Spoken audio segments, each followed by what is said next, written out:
Hello, ladies and gentlemen. Welcome back to your HIMediaTV news update. I am your host, and George Latimer wins the NY-16 primary. CBS News projects, beating incumbent Jamaal Bowman. So this was one of the most expensive primary races in history, with $25 million raised and spent between the two sides. Although most of that is coming from Latimer's side. Jamaal Bowman was supported by House Minority Leader Hakeem Jeffries, Senator Bernie Sanders, and Representative Alexandria Ocasio-Cortez, while Latimer was endorsed by Hillary Clinton.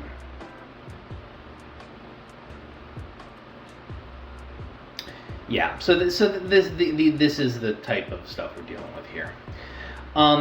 This race has been scrutinized as a battle between the Democratic Party's left and centrist wings. The core distinction being between Bowman and Latimer's approaches on Israel-Hamas war. Bowman wants a ceasefire. Latimer has gone on vacations to Israel and is not even Jewish. AIPAC spent a lot of money on this race, by the way. The note I'm extrapolating this from CBS News by Jesse Zanger, and to the point where I want to remind everybody that when Latimer was asked point blank, do you acknowledge that the Palestinian people exist? He dodged the question. He won't even say the word Palestinian or Palestine. This is nothing but a right-wing victory. AIPAC is it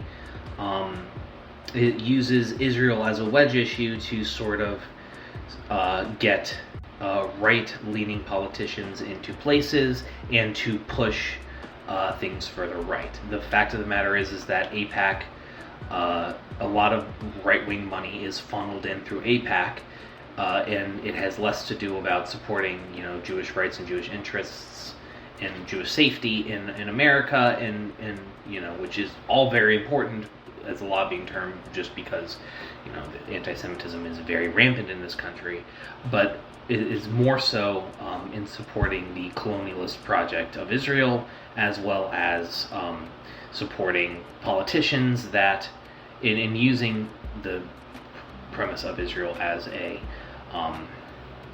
linchpin to push other right-wing